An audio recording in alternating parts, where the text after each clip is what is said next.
What's good, y'all? Welcome back to the lab with another quest build. I have a blueprint here for a guard hatch that can shoot the ball beyond the arc, can make any dish on the wood with very high pass accuracy, and can lock up the perimeter like a corrections officer while also being able to help out on both ends of the glass. This thing has shades of Joe Dumars, Jeff Hornacek, Ronnie Brewer, Doug Christie, Ruben Patterson, Bonzi Wells, Deshaun Stevenson, and Aaron Afflalo. This is the Diming 3-and-D 2 guard. This is the kind of build that you want to go to war with and you do not want to see on the other side of the train tracks. It is going to be a soldier for any championship roster. So jumping right in, we're going to make this at the 2. You're going to be 6'6", 220 pounds with a 7'1" wingspan. That's going to be crucial because you need an 88 3-ball on this build. Then we're going body shape build because you know you want to look menacing on the wood and on the crete when you line up against your opponents. So follow along to a T to get this name and then tinker at your own discretion in your builder. There's a lot of rare names in this tree, and if you want to choose a different variation depending on your play style, then feel free. But I'm going to give you the blueprint to this Diming 3-and-D 2 guard. Starting with close shot, we're going to get that to a 50. We're going to get our driving layup to a 70. And then we're going to get our driving dunk to a 79. That's going to be it for finishing. You are going to get silver limitless takeoff, gold giant slayer. You're going to be able to finish when you do attack the rim, like in transition or off ball when you rim run. But it's not necessarily a finishing type build. You're going to be wanting to space the floor. You're not going to have standing dunk or post control. It's not going to be isocentric on the wing or on the block. You're going to be an off ball slasher, if anything. But with 11 finishing badges, you are going to be able to yam. This isn't a passenger build, so to speak. But shooting wise, we're going to get our 3-ball. We're going to start with that. We're going to get that to an 88. And then get one more on the mid-range to a 74. It's going to be a badge thresh. And then we're going to get our free throw to a 75 because we want to be able to go to the line, knock down free throws, because we don't want to be a liability when teams start to foul in late game situations or take fouls. That's going to give us 21 shooting badges. You're going to be able to stretch the floor, hit threes. If you know your jump shot 74 mid-range is going to be just fine. You have gold midi magician, so you can create for yourself off the dribble if that is your play style. But you're going to be a threat from deep. They have to respect you. You got 3-and-D in the name, so they're going to probably be sticking to you like glue on the perimeter, which is just going to free up your teammates and then give you more slashing opportunities off ball. But then playmaking, we're going to get our pass accuracy to an 86. That's going to be crucial for the Diming name. Then we're going to get our ball handle to a 78, and then our speed with ball to a 76.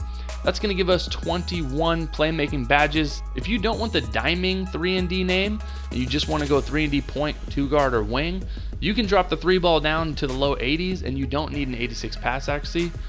But this is a very rare build that you really won't see at the city. But 21 playmaking badges is really nice. You have great pass accuracy. You're going to be a great complementary piece on offense, and you're not going to be getting plucked with that ball handle and speed with ball. You can create for yourself with those atch. But defensively, this thing's an absolute menace on that side of the ball. We're going to get our interior defense to a 73 to help out with the bigs. That's a badge thresh. We're going to max out our perimeter defense to a 97.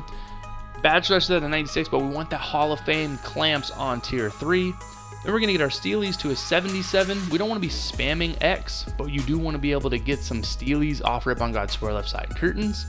Going to get our block to a 75. That's going to give us those gold chase downs. If you do get beat off the dribble or you want to be in help side in transition, you're going to be spanking that off the glass.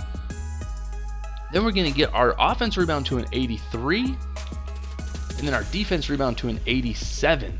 That's going to give us 28 defensive badges. You're an absolute menace on the perimeter, locking up ball handlers and primary scorers on the other side. If you want to ink out more badges, throw even more steelies. They really start to accumulate the higher the steely goes. But I don't want people to get in the habit of just spamming X off ball or trying to pickpocket everybody. Let's play good homegrown defense like Bruce Bowen, Tony Allen on the perimeter. Just lock up your dude with a 97 Hall of Fame clamps, Hall of Fame challenger, Hall of Fame pick dodger, menace, off ball pest, ankle braces. This build is going to be an absolute workhorse defensively, and then it has really good stats in order to help out and complement other pieces. So you can go be that box and one type defender, or you can be that off ball fiend, helping out on the glass, getting chase downs, helping on the interior, and you are going to be creating opportunities for your team. This is a defensive minded build through and through, and you can even ink out up to like 33 badges if you wanted to allocate elsewhere.